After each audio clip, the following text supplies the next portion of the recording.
Hi, Nina. Hi, Camelia. Hello. Hi, Claire.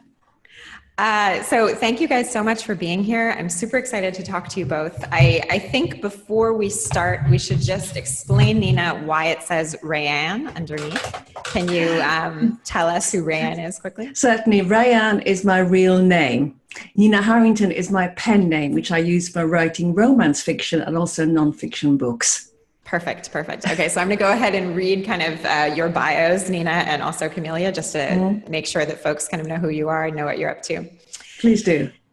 Nina Harrington grew up in rural Northumberland, England, and decided at age 11 that she was going to be a librarian because then she could read all of the books she wanted in the public library whenever she wanted. Since then, she has been a community pharmacist, technical writer, university lecturer, volcano walker, and industrial scientist, all before taking a career break to realize her dream of becoming a fiction writer. Since Nina's debut, Romance, in July of 2009, her warm and witty books have been translated into 23 languages and are released in 28 countries worldwide. When she's not creating stories which make her readers smile without the aid of pharmaceuticals, her hobbies include cooking, eating, enjoying good wine, and talking, for which she has had specialist training. I love that. Absolutely. Okay. Camelia Britton is a wanderlust, enthusiast, and curious soul who is happiest when out exploring the world. Like many people, she grew up thinking that travel was expensive and not accessible for someone like her. She took her first big trip in 2006 and was instantly bitten by the travel bug. Working as a nurse, Camelia wasn't rich, but she was determined to live the lifestyle she craved on a budget she could afford. Camelia discovered travel hacking and various other tricks that allowed her to feed her wanderlust within her means. Hackerette was created to connect others just like Camelia, who desire more from life but don't know where to begin. That's where she shares her experiences to offer the wanderlust cure to others. So thank you guys so much for being here. It's really fun, and I love kind of being with two people who are artists in their own right, I think we can say. So I think to start, Nina, can you just kind of give us a bit more flavor into who you are? You know, I read that bio, but kind of give us some things that the bio didn't say. How did you get to be here with all those books on those posters behind you? Well, I think like most writers, I am a prolific reader, and I was writing before I went to junior school and reading before I went to junior school. And even at junior school, I was reading perhaps 4 or 5 books a week. And I've been reading that love fiction, adventure fiction, genre fiction, commercial fiction. I've been reading all my life, 40 years plus. And I just love reading books. I have a passion for fiction. I really love it. But I also have a passion for science. And when I was at high school, it's the usual situation. You have to choose often between going to an arts route or a science route. And I had a passion for science, and I went through the scientific route and became a pharmacist. A community pharmacist, then an industrial pharmacist, with a PhD in nanoparticle technology, of all things. And then went to university and taught pharmacy students, and then worked in the pharmaceutical industry. Wow. But I decided to take a career break in 2002 to really learn how to be a writer, because I tried getting up very early in the morning and working late at night. And I think, like most ladies, we have hectic day lives, hectic jobs, hectic family lives, and it didn't work. I knew I had to dedicate serious time to learning the craft of how to be a fiction writer. And I thought it would take me a few years, but it actually took me 6 years to get a contract. So it was a big leap, but I don't regret it at all. I really love it. I love writing fiction. That's where I started, this crazy work. I love it. So Camelia, talk to me a bit more about kind of your journey. You have these sort of disparate parts of your career that you've kind of pulled together, and I want to hear about how that's worked. Yeah, exactly. So let's see. So growing up, starting back, I grew up in Orange, Texas, a really small town, nothing going on. There's like a Walmart and a movie theater, very boring. So didn't have a lot going on when I was growing up and everything. And kind of felt like I want to do all these things everyone else is doing, going on the family vacations, all that kind of stuff. We didn't really do that stuff growing up. So I became a nurse, and I started to see that there was a different life out there than what I had experienced and grown up with. And so I didn't even really know that I wanted to travel or that I liked travel because I'd never really done it. I didn't even jump on a plane forever till I was 18 years old. So I never even got on my first plane until I was 18 years old. So it was kind of a late bloomer. So, and then, I moved to California as a travel nurse in 2006. And whenever I got to California from this small town Texas mindset, I completely changed. I found people that were more similar to me, that were more doing things that I wanted to do. And so then I became inspired to travel overseas, and I was going to go by myself in 2006. And I started telling some girlfriends that I was going to go by myself, and everyone was intrigued and thought it was crazy. And it was kind of a weird thing to do. And once I kind of had the mindset of going out and saying I'm doing it regardless by myself, and I've never traveled by myself, but I'm just going to do it, then everyone started to come along and jump along. And then, so it ended up being a girls' trip that was not even really planned. It kind of evolved into something else. And so then I went and spent a few weeks in Europe, traveling around with some friends. Totally loved it. Realized I do like traveling and was, wanted more of it. What's over there now? What's over there? So then I just wanted to keep exploring. And so I came back. I'm working as a nurse, and I decided I didn't want to do travel nursing anymore. I actually wanted to just travel and have San Diego be my home base. And as a nurse, I make, decent money, but I'm not rich by any means. And so I thought, how can I do this on a budget I can be happy with? So my passion for traveling, my newfound passion and excitement for this trip that I took, just fueled me to find the little ways, to how I could make it happen on, a budget that I could afford. And so I'm just a firm believer where there's a will, there's a way. And I went online, I was looking and searching, and I just discovered all these like travel hacking and this and these fairs and deals. And over the last 10, 12 years, I've really perfected it. And so now over that time, I've been living my own dream. And so now it's time for me to share that with others, so I can empower others with the lessons I've learned to live their dreams. I love it. So I love that you mentioned mindset, because I think that's really where I want to start our discussion today, where we're going to really be talking about mindset and why it matters. And Nina, you talk about in your book, Become a Fearless Writer, kind of this idea that there's a mindset that kind of has to do with success. Can you get us started on understanding kind of why mindset matters? Absolutely.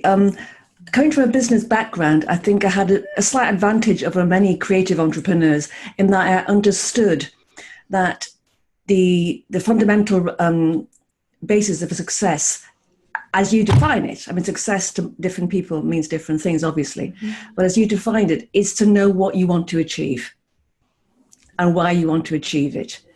If you're going to achieve, for example, let's say you're going to write a book in the next 6 months, you have to work out very meticulously what you need to do to achieve that.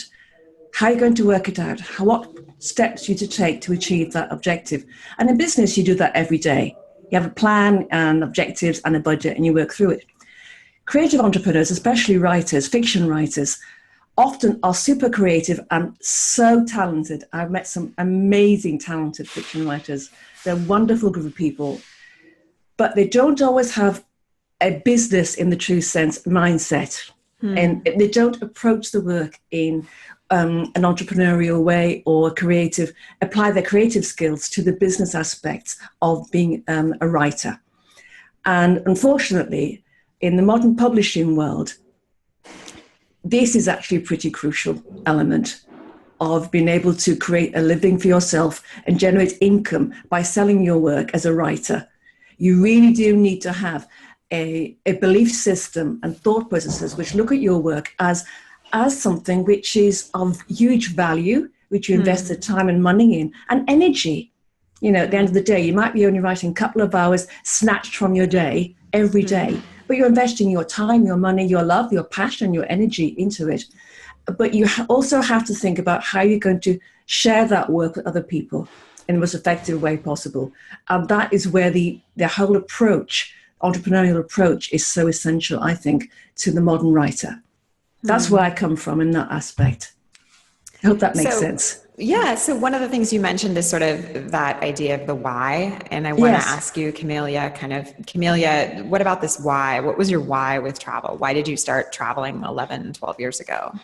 what got you started? Yeah, so for me, I've always been a curious soul, and curiosity got the cat kind of thing. But also, being a nurse, I'm faced every day with life and how fragile life is, and dealing with illnesses and death and health, and seeing that really brings you to look at yourself and your own life and what am I doing with my life? I'm perfectly able-bodied and I'm able to jump on a plane and go and have these experiences. And not everyone is. A lot of my patients are in wheelchairs, or they're bedridden, or they can't even get up and go make themselves a sandwich. And I'm able-bodied and I can jump on a plane, and tomorrow I may not be. So you know what? Today, life is now. My bucket list is now, not before I'm going to kick the bucket or go on retirement. And that's my mindset. And so every choice I create every day has to support that. So the mindset, again, the why is because I don't want to have any regrets, and I want to have all these experiences, soak it up, and I don't want to be at the end of life saying like, oh, I wish I would have done these things. And so with me, the mindset is I make travel a non-negotiable in my life. Just like you have to pay your rent, you have to go to work, you have to pay your bills. Travel is also a non-negotiable. It's scheduled in, and it happens. You have that mindset and you'll make it happen. So, you talk about this idea of, you're a nurse, you make good money, but you're not rich. And yet you also know sort of what you do have. You can get up and make a sandwich. You can even get up and get on a plane. So, one thing that Nina talks about is this idea that one of the ways to reduce the gap between where you are at this moment in your life and where you want to be is kind of this idea of acceptance. So I'm curious, Camelia, kind of how does teaching people to travel the world on the budget they have and not on the, bags of money they dream to have, how does that relate to this idea that, accepting who you are, the good and the bad is a part of that? It's actually, so when I coach people and they say, oh, it must be nice. And they see me out traveling the world and they're automatically saying, oh, that must be nice. And I'm saying, you can do it too. And they're like, how? And they come up with all these excuses. And the most excuses that I hear are time and money. And whenever I say, well, I think you need to change your mindset. And then whenever we change the mindset, the time and the money appear, because it's a problem. And you're so quickly looking where you are going to fail. It's easier to fail. It's easier to make an excuse. And if I'm saying, your time and your money, say you work 9 to 5, Monday through Friday at a 40-hour-a-week job, you still have 120 days off a year to play with. Make the most of what you have. Gratitude, again, for what you have, making the most of it. I can show you how to save money. Let's work with your time. Change the mindset. Everything appears. So, Nina, talk to me about these limiting self-beliefs. What are they, and how do they hurt us? Oh, they're always there. To me, they're the little voice that stands on your shoulder and says, you can't do that. Your mom told you when you were 10 years old, you can't play in the play. You can't do sports. You're too clumsy to do sports, or you'll never write a book because you can't read. They're stories we tell ourselves, internal narratives.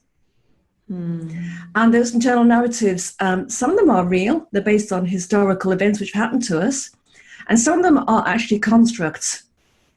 We've made them up to protect ourselves because they're excuses, as you said, Camelia. They're excuses that says if you don't believe that you are capable of doing something, you're not going to do it. You might try half-heartedly to do it, but in fact you won't do it.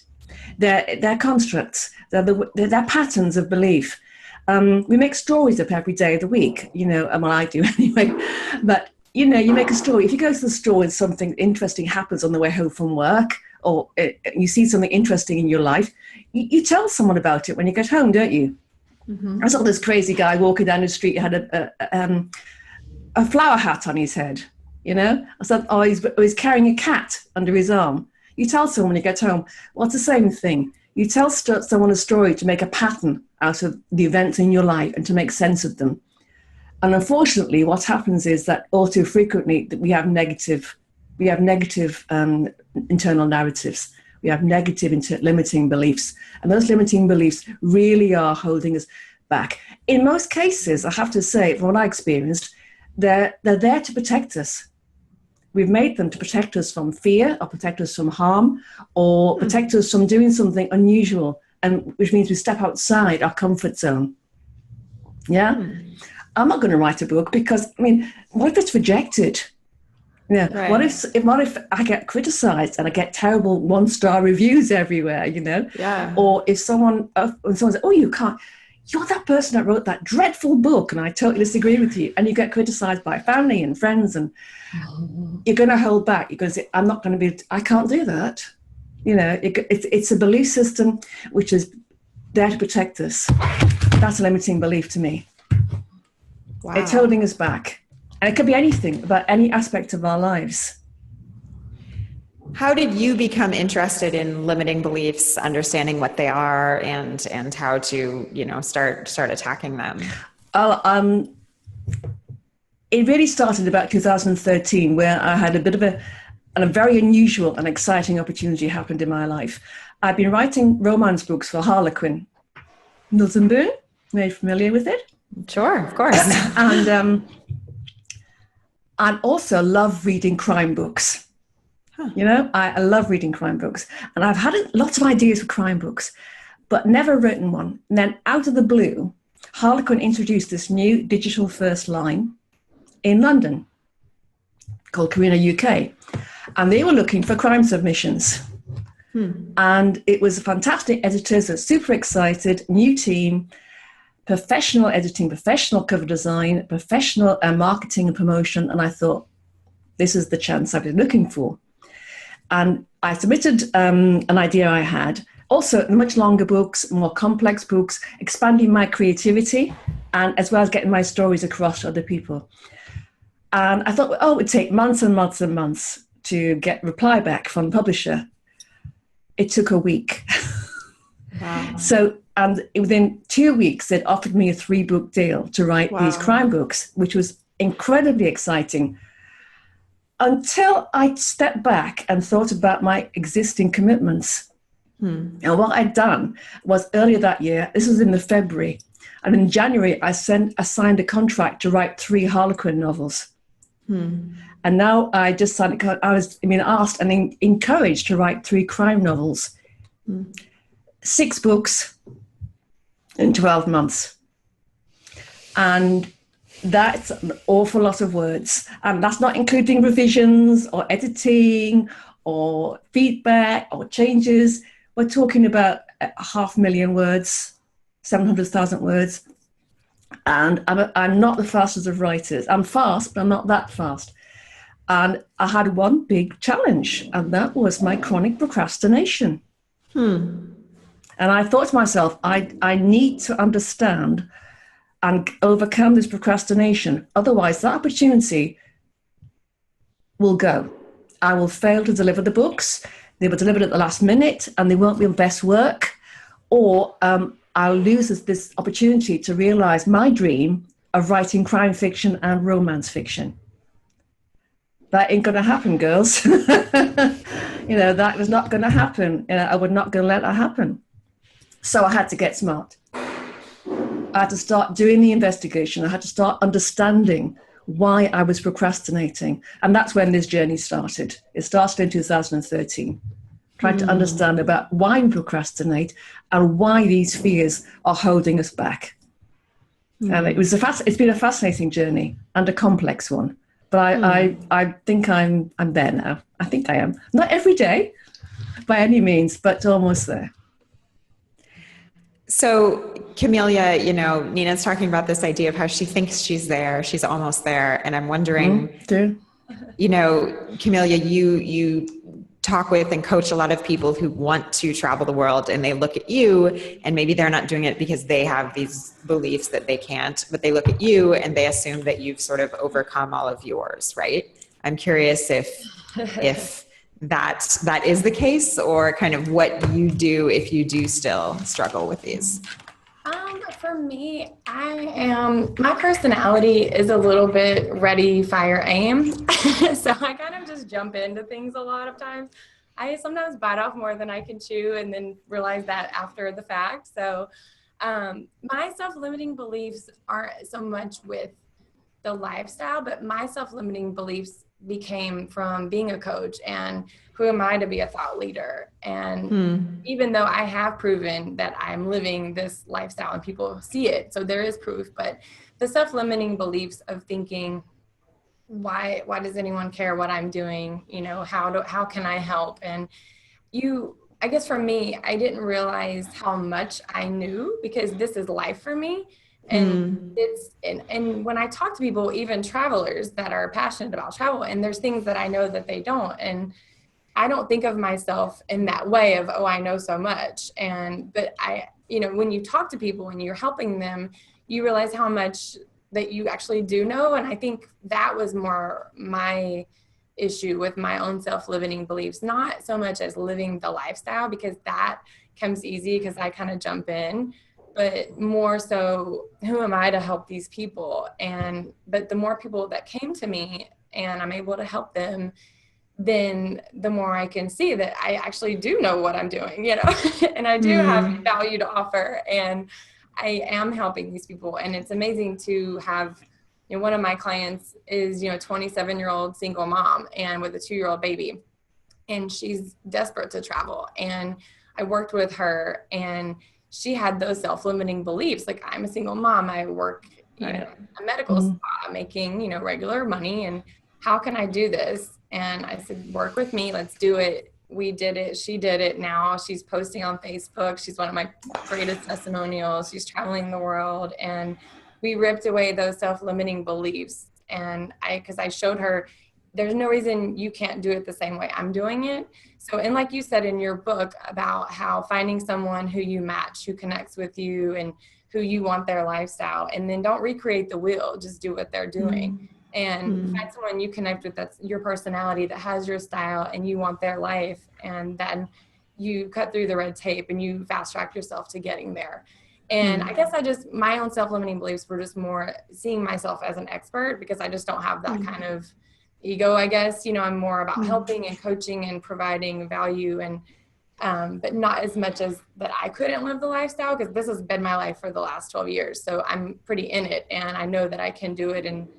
But I think it is, helping others get to that mindset, and seeing me living it every day, and that I still work and I still do other things, and I still have responsibilities and rent and a dog. And, I still am a normal person with a car payment, and, I'm not just out, gallivanting the world and sold on my stuff. So they see me as a working individual they see themselves in me, and they see that it can be done because I'm doing it. So I love that. That's great. So Nina, you talk about in one of your books this idea of, you need to work backwards from the end result so that you know what steps you need to take to create that, unique ideal future, right? So can you kind of talk to me a little bit about what that looks like? Sure. I'm just did one today. I'm just writing a new book, new fiction book. I was doing one today. Reverse engineering is very common. I think most people do it, don't they? Camelia, you must say, I'm going to go to Australia in 6 months. How do I get to Australia? Yeah. Mine's a little different, but yeah. Yeah, but you say, okay, I want to deliver this book in 4 months, 16 weeks. In the middle, I've got a summer vacation.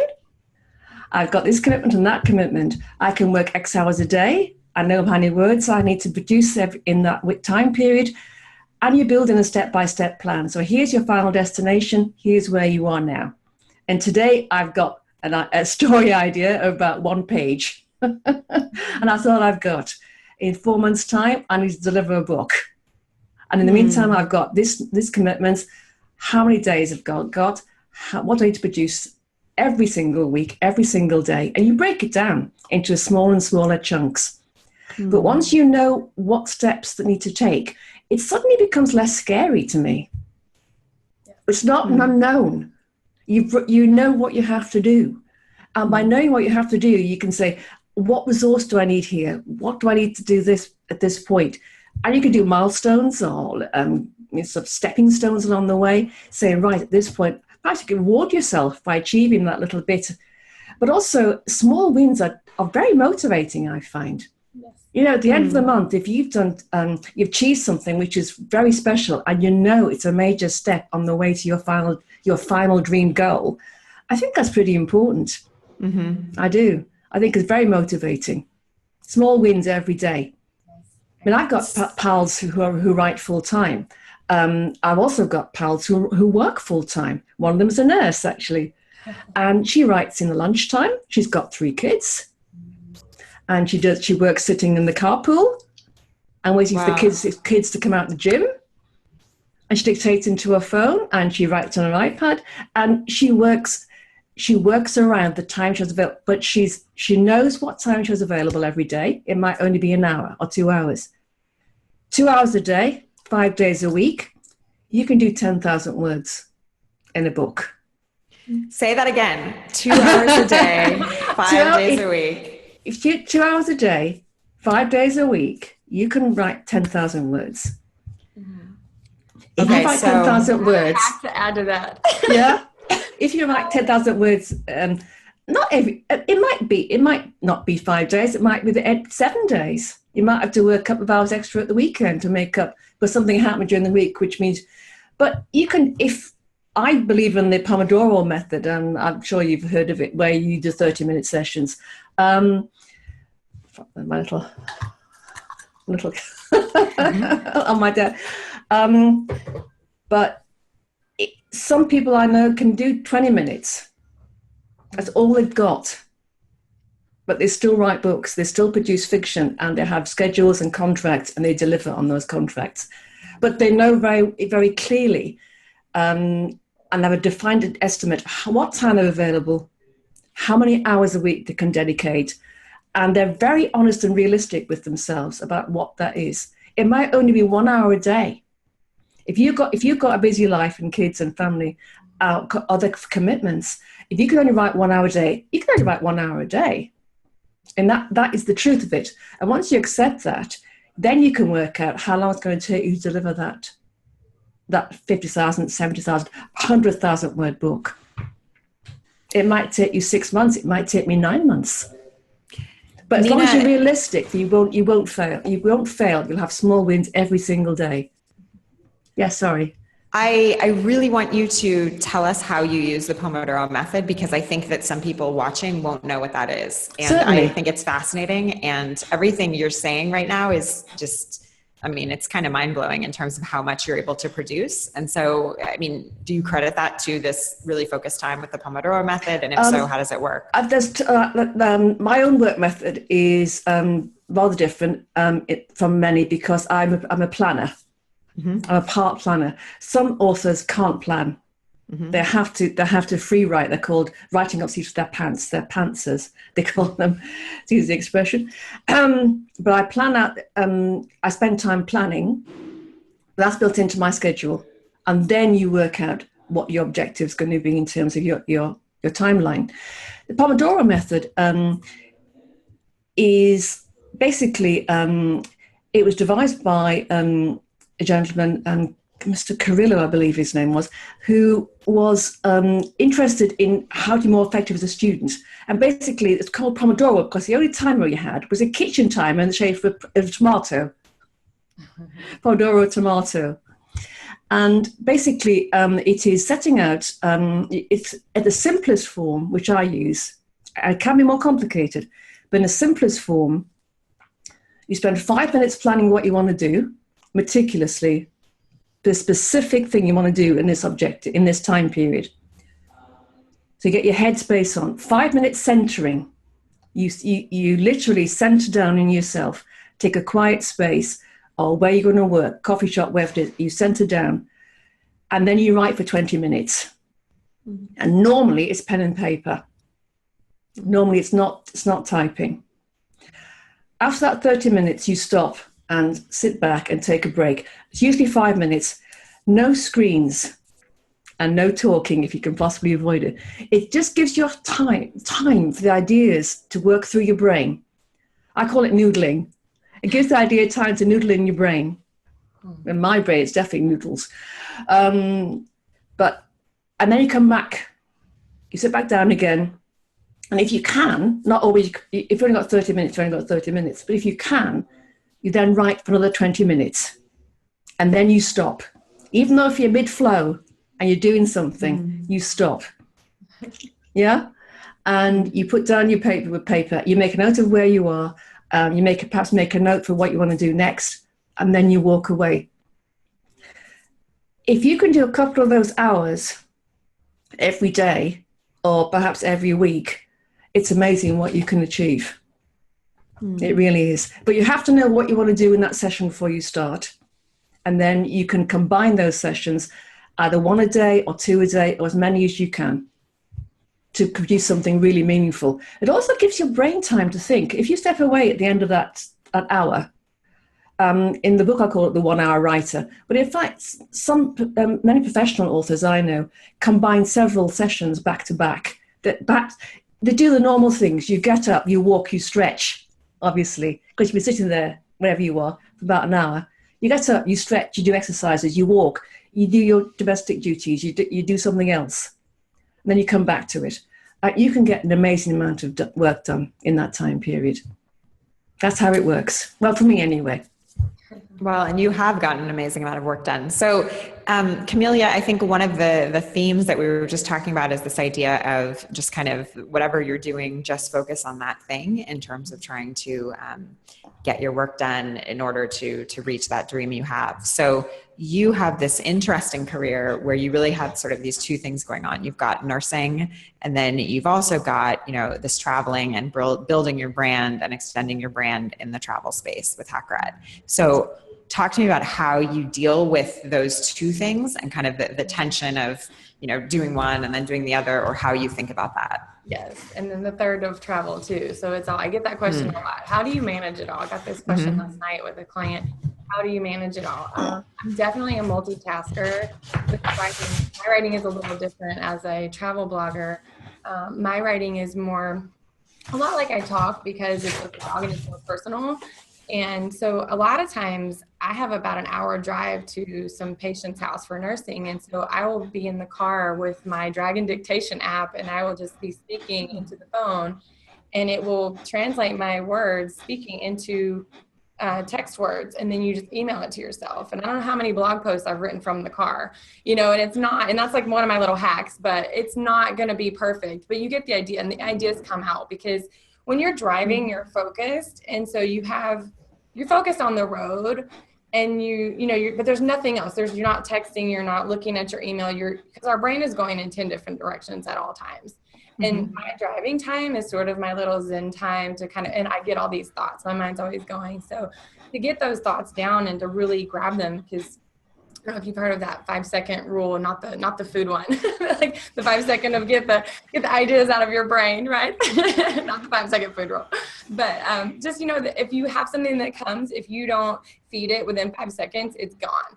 So I'm a big believer. If I get an idea, I just pop open that app, Dragon Dictation, and I'm going to do it hands-free while I'm driving. So I'm driving down the freeway, and I'll just speak into it, and you just hit record and you just go, and I just will say all my thoughts, and I'm good at speaking my thoughts out, and I just let it flow. I know it's not going to be, novel worthy. Obviously, I'm just speaking into the phone. But when I get home that night, then I can do something like the Pomodoro method with this rough, thoughts that I have. And it comes out all jumbled. There's no punctuation, but it's better than not having anything and starting with this blank slate. So for me, that helps me get my thoughts out. And I think I flow better when I'm talking than when I'm writing. I have a really trouble. I'm good at writing, but I really struggle with that blank page, that total blank page just staring back at me. So if I just talk out loud as if I'm having a conversation with you ladies or something, or someone that I know, a friend, and I just speak into my phone as if I'm having this conversation, or I'm telling about this new hack that I found, or I'm explaining something. And so I just do it as if I was talking in a conversation, and then you just click email, it goes right to it. And then you have that text to at least work with as a skeleton.